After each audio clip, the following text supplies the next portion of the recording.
So hello everyone, this is your Roshan भैया।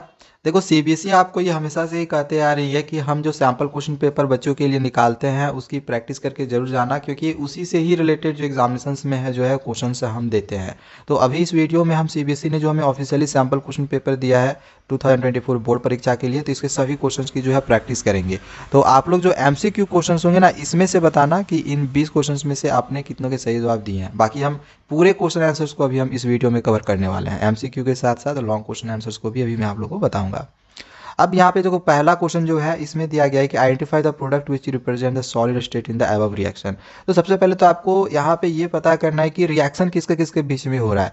यहाँ पे देखो दिया गया बेरियम क्लोराइड। तो बेरियम क्लोराइड का फॉर्मूला क्या होता है, BaCl2। और इसके साथ रिएक्शन किसका हो रहा है, तो सोडियम सल्फेट। तो सोडियम सल्फेट इसका फॉर्मूला क्या होता है, सोडियम सल्फेट का फॉर्मूला होता है Na2SO4। अब इस रिएक्शन से हमें क्या मिलता है, तो देखो यहाँ Ba है और ये SO4 है, तो BaSO4 एक साथ आ जाएगा क्योंकि पॉजिटिव में होता है, ये नेगेटिव में होता है।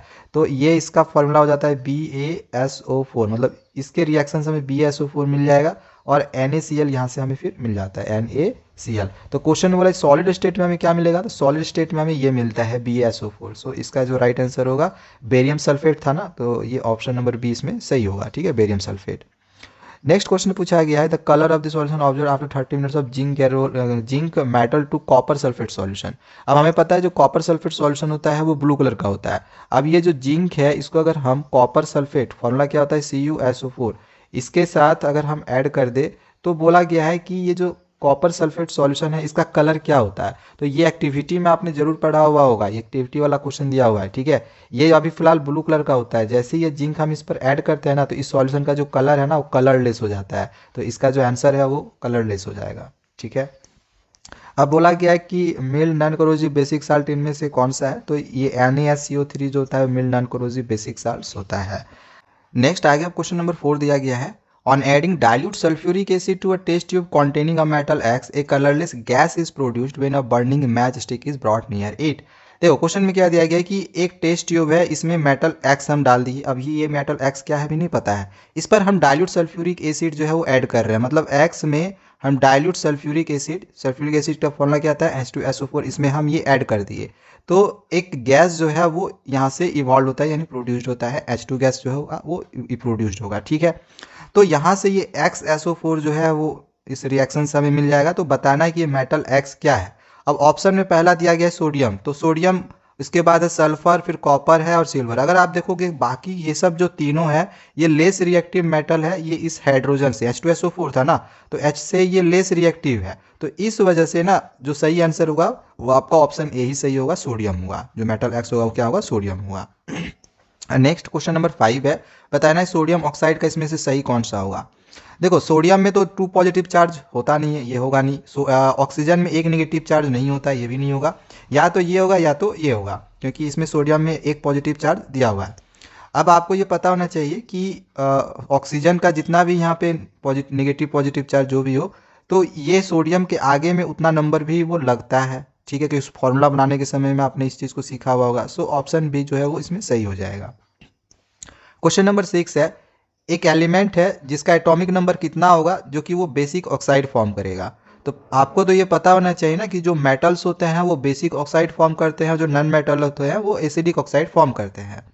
तो आपको इसमें से बताना है कि कौन सा मेटल है, क्योंकि इसमें बेसिक ऑक्साइड फॉर्म हो रहा है। तो मेटल कौन सा है, कैसे पहचानेंगे सर, तो अगर आउटर मोस्ट सेल में 1, 2 या 3 इलेक्ट्रॉन होता है तो वो मेटल होता है। इसमें 5 इलेक्ट्रॉन है आउटर मोस्ट में, इसमें 7 है, इसमें 4 है, इसमें 1 है, तो 1 है, इस वजह से ये मेटल होगा। यानी 11 किसका एटॉमिक नंबर होता है, सोडियम का। तो ऑप्शन डी सही होगा, 11। ठीक है। नेक्स्ट क्वेश्चन नंबर 7 है, एक एलिमेंट एम है, वो 50% इलेक्ट्रॉन फील्ड करता है थर्ड सेल में सेकेंड सेल का। अब जैसे फर्स्ट सेल में 2 इलेक्ट्रॉन होता है, सेकेंड सेल में यहाँ पे 8 इलेक्ट्रॉन होता है ना। तो बोला गया कि सेकेंड सेल में जितना भी इलेक्ट्रॉन होगा थर्ड सेल में इसका 50% होगा। तो 8 का 50% कितना होगा, 4, आधा कर दो। 50% 100 का 50% आधा, तो 8 का 50% करेंगे 4 हो जाएगा। यानी थर्ड सेल में यहाँ पे 4 इलेक्ट्रॉन होगा। आप बताओ इसका एटॉमिक नंबर क्या होगा। यहाँ पे 2 है, यहाँ पे 8 है, 2 और 8 10, और यहाँ पे 4 तो 14। तो इसका आंसर होगा ऑप्शन सी। 14 किसका एटॉमिक नंबर होता है, सिलिकॉन का। अगला क्वेश्चन नंबर 8 दिया गया है कि generally food is broken, generally देखा जाता है कि फूड ब्रोकन होता है and absorb within the body of organism, और ऑर्गेनिज्म के बॉडी उसको एब्जॉर्ब कर लेती है। तो इसमें बताना है कि in which of the following organism is it done outside the body. तो बॉडी के आउटसाइड बताना है कि इसमें से कौन सा ये जो एक्टिविटी होता है वो होता है। एमोइबा में होता है? नहीं, एमोइबा में नहीं होता है। तो एमोइबा के अंदर, एमोइबा में तो अंदर में होता है। मशरूम में ऐसा देखा जाता है। तो इसका जो सही आंसर होगा ऑप्शन बी हो जाएगा, मशरूम। ठीक है। अगला क्वेश्चन नंबर 9 दिया गया है कि receptors are usually located in sense organs. जो रिसेप्टर्स होती हैं वो सेंस ऑर्गन्स में लोकेट करते हैं, बिल्कुल सही है। तो गुस्टेटरी रिसेप्टर्स बताना है कि इसमें से कहाँ पे प्रेजेंट रहता है। टंग में प्रेजेंट रहता है, बिल्कुल। जो गुस्टेटरी रिसेप्टर्स होता है वो टंग में प्रेजेंट रहता है, तो ऑप्शन ए सही होगा। नेक्स्ट क्वेश्चन नंबर 10 है, a farmer wants to grow banana plant genetically similar enough to the plants already available in his field. एक फार्मर है जो उसके फील्ड में ऑलरेडी बनाना प्लांट्स है, तो बिल्कुल उसी तरह से वो ग्रो करना चाहता है। तो इसमें से वो कौन सा मेथड जो है वो यूज़ करेगा, जो हमें सजेस्ट करने के लिए ऐसा बोला गया है। तो रीजनरेशन तो होगा नहीं, ये तो होता ही नहीं है। बडिंग भी होगा नहीं। वेजिटेटिव प्रोपोगेशन होगा, हम इसके बारे में ऑलरेडी जो है चैप्टर में पढ़ चुके हैं। Question number 11, height of a plant is regulated by. Height of a plant इसमें से किस चीज़ को रेगुलेट करता है। तो DNA which is directly influenced by growth hormone, नहीं। Genes which regulate the protein directly, तो ये भी नहीं होगा। ऑप्शन सी है growth hormones under the influences of the enzymes coded by gene, ये हम लोग का सही आंसर होगा। ठीक है। क्वेश्चन नंबर 12 है, एक स्पोर्ट्समैन है after a long break of his routine exercise. Long break, अपने एक्सरसाइज के लॉन्ग ब्रेक के बाद वो एक मस्कुलर क्रैम्प से सफ़र कर रहा है हैवी एक्सरसाइज के सेशन के बाद। तो बोला जा रहा है कि ये क्यों हुआ। तो ये क्यों हुआ, क्योंकि ऑक्सीजन और लैक्टिक एसिड का फॉर्मेशन हो जाता है। ऑक्सीजन की कमी हो जाती है और लैक्टिक एसिड का उसमें फॉर्मेशन हो जाता है, इस वजह से। ठीक है, लाइफ प्रोसेस में ये आपने पढ़ा होगा। क्वेश्चन नंबर 13 है, an object is placed in front of a convex mirror, तो its image is formed. Convex mirror के अगर इन फ्रंट में एक ऑब्जेक्ट को रखते हैं तो किस प्रकार का इमेज फॉर्म्ड होगा। तो ये जो इमेज बनती है ना कॉन्वेक्स मिरर में, बिहाइंड द मिरर बनेगा एंड इट्स पोजिशन जो होगा वो वैरी करेगा according to object distance. Object distance जितना होगा उसका जो पोजिशन होगा वो वैरी करता है। क्वेश्चन नंबर 14 है, when light इंटर्स the atmosphere it strikes on extremely fine particles. बिल्कुल सही है। जब लाइट हमारे अर्थ पे पड़ती है तो वो बहुत सारे फाइन पार्टिकल से स्ट्राइक करती है, मतलब एटमॉस्फेयर से स्ट्राइक करती है। Which deflect the rays of light in all possible direction, तो ऑल पॉसिबल डायरेक्शन में वो जो लाइट होती है वो जाने लगती है। तो जब लाइट बहुत सारे डायरेक्शन पे स्प्रीड हो जाता है तो इसको क्या कहते हैं, इसको कहते हैं स्कैटरिंग ऑफ लाइट। सिंपल सी बात है। नेक्स्ट क्वेश्चन नंबर 15 है कि 1987 में एक एग्रीमेंट साइन हुआ था यूनाइटेड नेशन इन्वायरमेंट प्रोग्राम्स के द्वारा, जिसमें उन्होंने एक्स के प्रोडक्शन पर रोक लगा दिया था। या आपने आवर इन्वायरमेंट में पढ़ा होगा। तो एक्स कौन सा होगा, एक्स कौन किसके प्रोडक्शन पे रोक लगाया गया था। तो सीएफसी के प्रोडक्शन पे रोक लगाया गया था, तो ऑप्शन सी सही होगा, ताकि ओजोन पे की में ओजोन लेयर में जो कमी आ रही है उसको कम किया जा सके। ठीक है, तो ऑप्शन सी जो है वो सही होगा। नेक्स्ट अगला क्वेश्चन नंबर 16 दिया गया है, which of the following features relates to biodegradable substances. अब बताना है कि इसमें से कौन सा फ्यूचर जो है वो बायोडिग्रेडेबल सब्सटेंसेस से रिलेट करता है। तो पहला है broken down by biological process. बिल्कुल, बायोडिग्रेडेबल सब्सटेंसेस जो होता है बायोलॉजिकल प्रोसेसेस द्वारा ब्रोकन डाउन हो जाता है, बचता तो है नहीं है। ठीक है, लॉन्ग टाइम तक ये रहता भी नहीं है, इकोसिस्टम को हार्म भी नहीं पहुंचाता है। ये सब तो नॉन बायोडिग्रेडेबल है, तो ऑप्शन ए जो है सही होगा।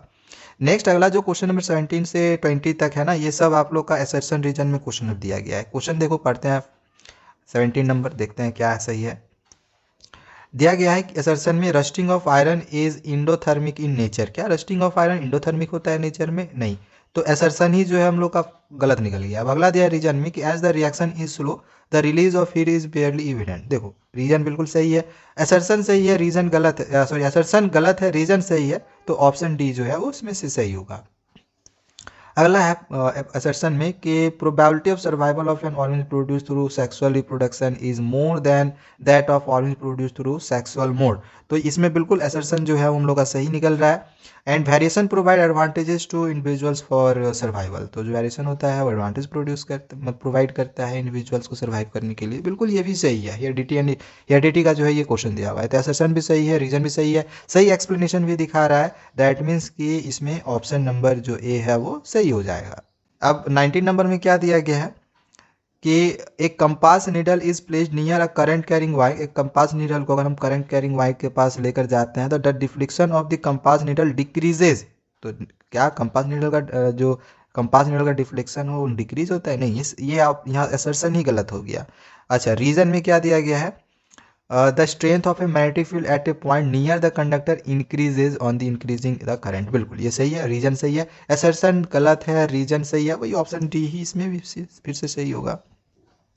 नेक्स्ट आगे अब हम क्वेश्चन नंबर 20 को समझते हैं। 20 है, biodegradable substances result in the formation of compost and natural replacement, बिल्कुल ये सही है, मतलब असर्शन सही है। रीजन में क्या दिया गया, it is due to break down of complex inorganic substances into simple organic substances, जो कि रीजन जो है ये हम लोग का गलत दिया हुआ है।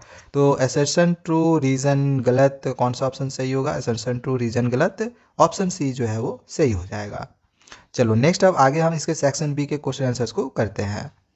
सो नेक्स्ट आगे अब सेक्शन बी का क्वेश्चन नंबर 21 है, dilute HCl is added to zinc granules, अगर हम जिंक ग्रेनुअल्स में डाइल्यूट HCl ऐड करते हैं तो इस रिएक्शन से हमें क्या मिलता है, ZnCl2 और H2 गैस जो होता है यहाँ से फिर रिलीज होता है। तो क्वेश्चन में ये पूछा गया है कि how will you prove that chemical changes has taken place here, हम कैसे यहाँ पे कर सकते हैं कि यहाँ पे केमिकल चेंज हुआ है, कोई भी दो आर्गूमेंट्स लिखने हैं। देखो सबसे पहले तो यहाँ पे हमें पता चला कि गैस जो है वो इवॉल्व हुआ, तो पहला आर्गूमेंट में हम लिख सकते हैं इवोल्यूशन ऑफ गैस। दूसरा यहाँ पे जो होता है ना, कलर में चेंजेज आता है, पहले जो जिंक सिल्वरी ग्रे कलर का होता है ये ब्लैक कलर में यहाँ पे ये कन्वर्ट हो जाता है, एंड यहाँ पे चेंज टेम्परेचर में भी चेंजेज आता है। तो यहाँ पे मैंने 3 आर्गूमेंट लिख दिए हैं, जिसमें से कोई भी 2 आप यहाँ से लिख सकते हो। नेक्स्ट आगे क्वेश्चन नंबर ऑफ 22 है, state the post fertilization changes that lead to fruit formation in plants, plants में जो फ्रूट की फॉर्मेशन होती है तो पोस्ट फर्टिलाइजेशन के बाद इनमें क्या क्या हमें चेंजेस दिखाई देते हैं। तो फर्टिलाइजेशन के बाद जो जायगोट्स होता है ना वो सेवरल टाइम्स डिवाइड्स होता है और एम्ब्रियोज होता है वो फॉर्म कर लेता है, ये पहला हम लोग लिख सकते हैं पॉइंट। दूसरा पॉइंट हम लिख सकते हैं कि जो ओव्यूल्स होता है वो एक टफ कोट में डेवलप हो जाता है एंड ग्रेजुअली फिर ये धीरे धीरे सीड्स में कन्वर्ट हो जाता है, यानी फ्रूट्स का जो सीड होता है वो ओव्यूल होता है। देन जो ओवेरी होती है वो रैपिडली ग्रोज करता है एंड ये फिर जो फ्रूट पकता है ना, तो ये जो ओवेरी होती है वो हम फ्रूट पकवाने का जो होता है वो काम करती है। एंड नेक्स्ट फोर्थ है कि जो पेटल सेपल स्टेमन ये स्टाइल स्टिग्मा होता है ये सब जो होता है वो ख़त्म हो जाता है झड़ के। तो ये 4 पॉइंट्स में से कोई भी 2 ही पॉइंट लिखने हैं, क्योंकि 2 मार्क्स का क्वेश्चन रहेगा तो 4 दिया हुआ है, कोई भी 2 पॉइंट यहाँ से आप लिख सकते हो। नेक्स्ट अब आगे क्वेश्चन नंबर 23 दिया गया है, what is the purpose of making urine in the human body, human body में जो ये यूरिन बनता है इसका क्या पर्पस होता है। तो इसका जो पर्पस है वो ये है कि जो नाइट्रोजीनियस वेस्ट होते हैं like urea and uric acid, तो इसको ब्लड से फिल्टर आउट करना यानी कि बाहर करने का जो है वो काम करता है। अब इसी में एक क्वेश्चन ये भी दिया गया है कि name the organs that stores and release the urine, urine को कौन सा ऑर्गन स्टोर करता है और कौन सा ऑर्गन रिलीज करता है। तो ऑर्गन जो स्टोर करने का काम करता है वो है यूरिनरी ब्लैडर और रिलीज करने का काम कौन करता है, यूरेथ्रा। अब एक क्वेश्चन ये भी इसमें और करके दिया गया है, अगर ये नहीं आता है तो आप नीचे वाला बना सकते हो कि why do arteries have thick and elastic valves whereas veins have valves, arteries में क्यों थिक और इलास्टिक वाल्व्स होते हैं जबकि वीन्स में वाल्व्स होते हैं। देखो वीन्स में जो वाल्व्स होता है वो इंश्योर करता है कि जो ब्लड है वो एक ही डायरेक्शन में जो है फ्लो हो, इस वजह से। और जो आर्टरीज होती है उसमें थिक और इलास्टिक वॉल्स इस वजह से होते हैं क्योंकि जो ब्लड होती है ना वो हाई प्रेशर में जो होता है वो फ्लो होता है, तो इस वजह से। तो ये जो रीजन है वो आप यहाँ से लिख सकते थे। चलिए नेक्स्ट अब आगे हम क्वेश्चन नंबर 24 को समझते हैं।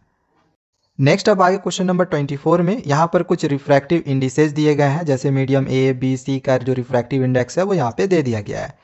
अब आगे क्वेश्चन में दिया गया है कि a ray of light is travelling from A to B, एक रे ऑफ लाइट है जो कि ए से बी तक जाता है और एक दूसरा भी रे ऑफ लाइट है जो कि बी से सी तक जाता है, यानी कि यहाँ पे 2 केस दिए गए हैं। अब क्वेश्चन नंबर ए में दिया गया है कि इन दोनों केस में जो रिफ्रैक्टेड रे है वो नॉर्मल की ओर कब बेंड करेगा, ए से बी जाएगा तब बेंड करेगा या बी टू सी जाएगा तब बेंड करेगा। तो नॉर्मल की ओर रे ऑफ लाइट कब बेंड करता है, जब रेयर से डेंसर में जाता है। एंड आपको ये पता होना चाहिए कि रिफ्रैक्टिव इंडेक्स जो होता है वो रेयर मीडियम में कम होता है और डेंसर मीडियम में ज़्यादा होता है। तो जब रेयर से डेंसर में गया तो यानी कम से ज़्यादा में जाएगा तभी ना वो नॉर्मल की ओर बेंड करेगा, यानी कि ए टू बी इसका जो है ऑप्शन ए नंबर ए का जो होगा सही आंसर होगा। ठीक है। एंड सेकेंड क्वेश्चन में बोला गया है कि किस केस में जो स्पीड ऑफ लाइट है वो इंक्रीज हो जाती है। तो स्पीड ऑफ लाइट इंक्रीज कब होगी, स्पीड ऑफ लाइट पता है कि रेयर मीडियम में ज़्यादा होगा और डेंसर मीडियम में कम होता है। तो जब डेंसर से रेयर जाएगा तब ना स्पीड ऑफ लाइट ज़्यादा होगी, यानी कि डेंसर मीडियम में जो रिफ्रैक्टिव इंडेक्स है वो ज़्यादा होगा और रेयर मीडियम में जो रिफ्रैक्टिव इंडेक्स है वो कम होगा, अभी हमने बताया। तो यहाँ पे देखो स्पीड ज़्यादा हो जा रही है, बी से सी जाएगा तो पहले स्पीड डेंसर में ज़्यादा था, जैसे वो रेयर में गया तो स्पीड बढ़ गई।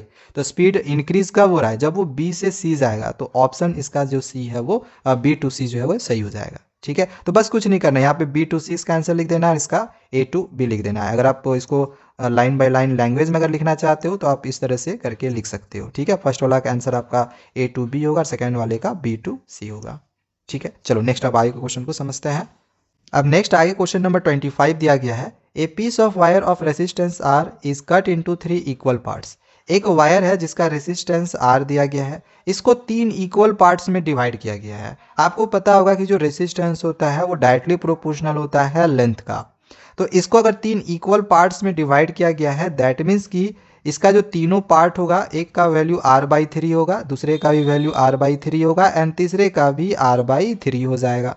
ठीक है, एंड इसको फिर कनेक्ट किया गया है पैरेलल। तो पैरेलल कनेक्ट करने के लिए हम लोग क्या करते हैं कि हम रेसिप्रोकल करके ऐड कर देते हैं। तो ईच पार्ट अगर r/3 है, अगर हम तीनों पार्ट को ऐड करेंगे तो इसका रेसिप्रोकल ले लेंगे, यानी 3/r plus 3/r plus 3/r, इसको ऐड करेंगे तो r तो नीचे का जैसे का वैसे होगा एलसीएम, एंड 3 6 9 हो जाएगा, 9/r होगा।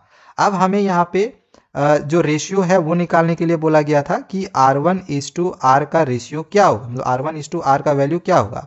तो यहाँ पे ये हमने 1/R1 की वैल्यू फाइंड की है ना, तो R1 की वैल्यू फाइंड करेंगे तो फिर इसका रेसिप्रोकल करेंगे, यानी कि R/9 हो जाएगा।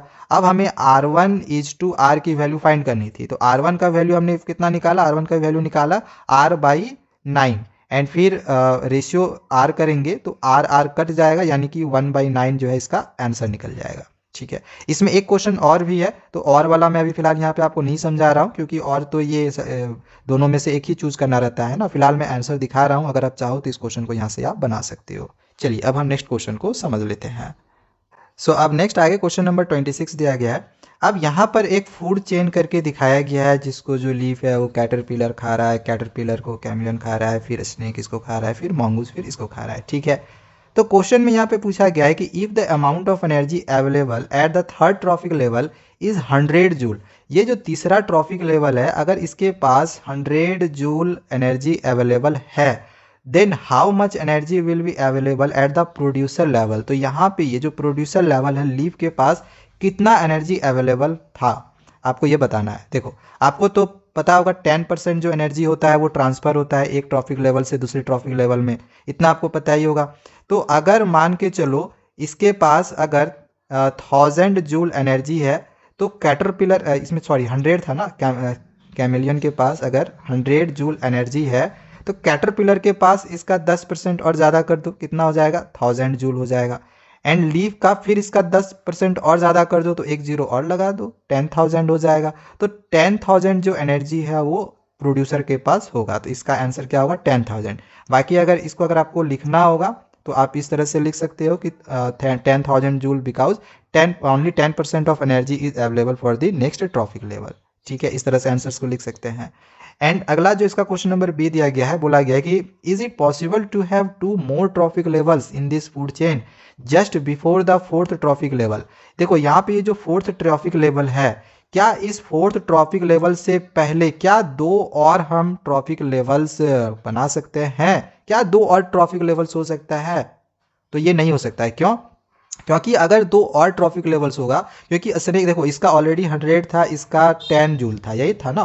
तो इसके पहले और भी उसका जो एनर्जी होगा 10% और ट्रांसफ़र होगा, जिससे कि इसको जो एनर्जी है वो बहुत लेस अमाउंट में मिलेगा, एंड इसके बाद इसको एनर्जी तो जो है बहुत बहुत कम मिल जाएगा। तो इस वजह से 10% ऑफ लॉ की वजह से जो एनर्जी है 10% लॉ की वजह से जो है ये पॉसिबल नहीं हो पाएगा कि हम और 2 ट्रॉफिक लेवल जो है उसको वहाँ पे बना सके। तो इस तरह से आंसर में लिखेंगे कि no, since the loss of energy at each step is so greater that very little usable energy will remain after 4 trophic level. तो ये आंसर हम लिख कर आ जाएंगे। ठीक है, चलो अब हम आगे नेक्स्ट क्वेश्चन को भी समझ लेते हैं। सो नेक्स्ट अब आगे क्वेश्चन नंबर 27 से ये जो क्वेश्चंस मिलेंगे ये सेक्शन सी के क्वेश्चंस है।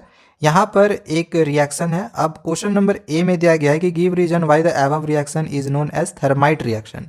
तो ये जो रिएक्शन है ये थर्माइट रिएक्शन क्यों है? क्योंकि देखो यहाँ पे जो हीट है वो रिलीज हो रहा है, तो ये एक्सोथर्मिक रिएक्शन है, यानी हाइलो एक्सिथर्मिक है, इस वजह से ये थर्माइट रिएक्शन है। तो आंसर में लिख देंगे because it is a highly exothermic. ठीक है। सेकेंड क्वेश्चन में बोला गया है कि इसमें आइडेंटिफाई करना है कि क्या ऑक्सीडाइज्ड हुआ है और क्या रिड्यूस्ड हुआ है। तो यहाँ पे देख रहे हैं कि MnO2 से O जो है वो हट गया, यानी कि ऑक्सीजन जो है वो रिड्यूस्ड हुआ। तो ऑक्सीजन रिड्यूस्ड हुआ तो ये हो गया MnO2 क्या हो गया, रिड्यूस्ड हो गया। एंड यहाँ पे एल्युमिनियम में देखो ऑक्सीजन ऐड हो गया, तो एल्युमिनियम क्या है, ऑक्सीडाइज्ड है, एल्युमिनियम ऑक्सीडाइज्ड हुआ और MnO2 रिड्यूस्ड हुआ। ठीक है। एंड सी क्वेश्चन पूछा गया है कि कारण बताना है कि क्यों जो एल्युमिनियम है इसको प्रिफरेबली जो है यूज़ किया जाता है थर्माइट रिएक्शन में। क्यों? क्योंकि ये मैंगनीज और आयरन से ज़्यादा हाईली रिएक्टिव मेटल होता है, इस वजह से। तो आंसर लिख देंगे because aluminium is highly reactive than iron and manganese. बस ये जो क्वेश्चन आपका यहीं पे कंप्लीट हो गया। अब देखो इसके बाद की ये जो क्वेश्चन है, क्वेश्चन में 28, यहाँ पे क्वेश्चन में 29, 30, ये सब जो क्वेश्चन है अभी आपको मैं क्वेश्चन दिखा दे रहा हूँ यहाँ से, क्वेश्चन इसको देख लो। एंड इन सब का जो आंसर है ये आपको डिस्क्रिप्शन पे PDF के फॉर्मेट में मिल जाएगा। ठीक है। डिटेल में हमने इसका जो आंसर है वो आप लोग को डिस्क्रिप्शन पे दे दिया है, उससे आप लोग तैयारी कर लेना, वहाँ से आप लोग को अच्छे से समझ में आ जाएगा, क्योंकि डिटेल में हमने आंसर्स को लिखा हुआ है, जाके चेक कर लेना। फिर भी अगर समझ में नहीं आएगा कमेंट करना, मैं दूसरे वीडियोस में इन सब का जो क्वेश्चन है वो अच्छे से आप लोग को समझा दूंगा, अगर नहीं समझ में आएगा तो। लेकिन मुझे यकीन है समझ में आ जाएगा, बस जाके एक बार देख लेना। ठीक है।